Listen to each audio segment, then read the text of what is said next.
Hi, and welcome to a hot summer edition of Pure Music. I'm going to cool down the day by playing you a very cool song called Tribute.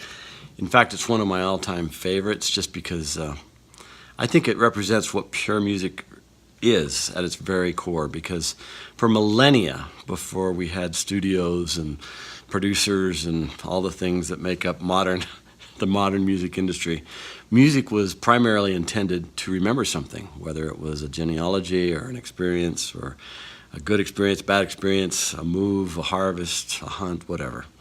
So that's what this song, Tribute, was written to commemorate and to remember my first band experience. And I'd kind of forgotten completely about the song. It was one of the only, I've written two songs in my life that were waltzes, and this is one of them. And I tried to rewrite it as a 4/4, and I just couldn't do it. But anyway, what was the impetus behind this remembering of this song was I was looking out at this box, a shoebox of Polaroids my dad had left me with my name on it, and I found this old picture, and that's me. I was 8 years old, and I'm smiling there. And in the background is my grandpa's old barn, and in this song, I write, we laid a new dance floor in Grandpa's old barn. And that's the barn right there, so I thought you might enjoy seeing it. The barn was a good deal for everybody involved. It was great for my parents because we played so loud that everything in the house would shake, and I'm sure that my parents, that probably drove them crazy. So it gave us a place where you can see there's not a lot going on around there. There's the derrick, and then on the other side of the barn was the dairy farm. And then it was good for my grandpa because he got a new floor for just the cost of materials. And I remember he brought home the floor, and it was probably maybe 1.5 inches, 2 inches, maybe. I'm not sure, but it took us most of the summer, and we had no power tools. But we were so proud when we finished it. And then, so it was a win for my grandpa because then he was able to have his rotary and church parties up there. They'd put an old Hammond organ, and they'd throw down cornmeal, and I used to sell refreshments to them, or give them out rather, and it was fun. But it was the biggest win was for us, because even though it kind of smelled, because we did have a dairy there and there were horses and everything, so it was our own place to practice, and we could play as loudly as we wanted. And then, especially on the weekends, we strung up Christmas lights and black lights and posters and strobe lights, and we'd charge $1 a head, and we'd get the music word out that we were having a dance, and so everybody would show up, and it was a wild and raucous place. It was a lot of fun, and I have a lot of great memories of that. So this song, the names have not been changed. All these people lived, and they haven't been changed because I think it was an innocent time. Everyone was pretty innocent, and not detracting from School of Rock and some of these things, because I really like that. I really think that's a good thing.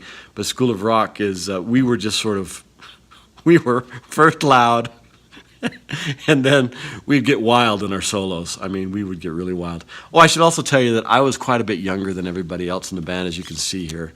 I was 2 years older than this, but I was 10, and then they were, 14, 15, 17, 18. And so, anyway, I really looked up to the guys in the band, and it was like the luckiest time in my life that it was kind of magical that I could hang out with these guys, because they all had cars, and they made them really nice. They put cool wheels on them, and then they put in 8-track stereos, and and then they had girlfriends, and they had lamb facial hair, so they had the lamb chop, and they were just cool, and it was fun for me to hang out with them. And so I wrote this song to commemorate that. It is kind of a minor, because it ultimately is kind of a little bit of a tragedy. But anyway. I watch the Grammys and my heart sinks low. Where did all those rock and roll dreams go?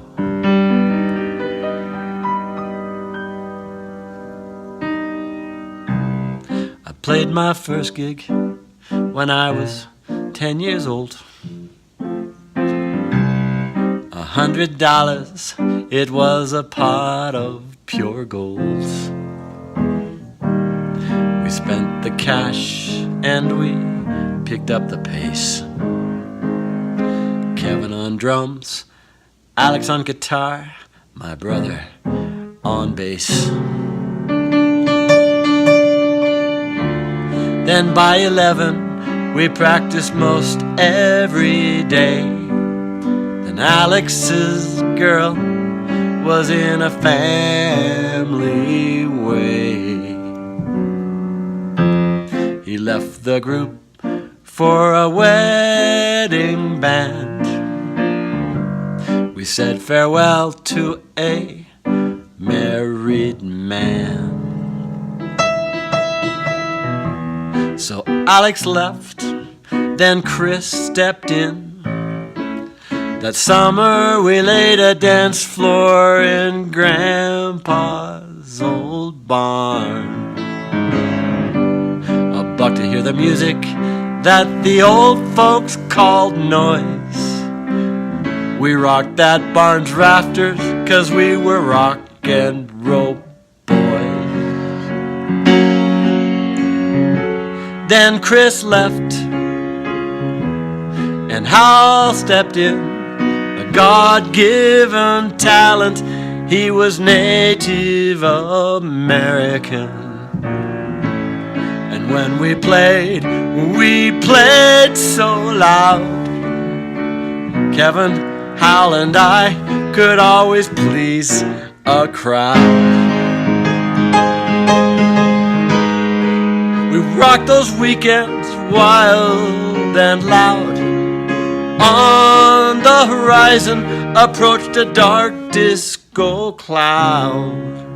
Storms of bells and whistles pummeled the land. Disco, a polyester answer to a rock and roll band.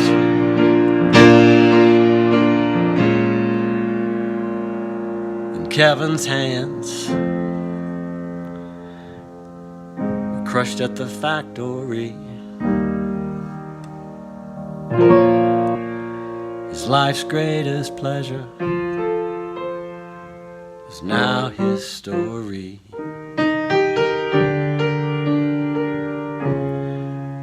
I'll never forget those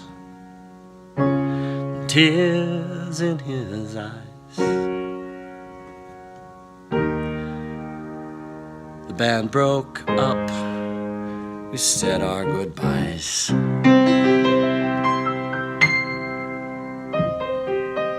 So many years have come and gone since we rocked the rafters in Grandpa's old barn. I play my piano and I sing this song, a tribute to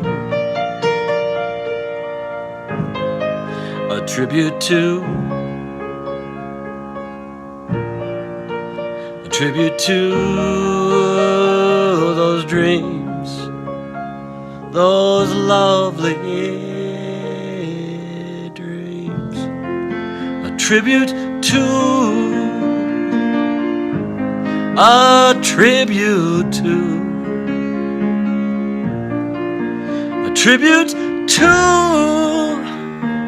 dreams.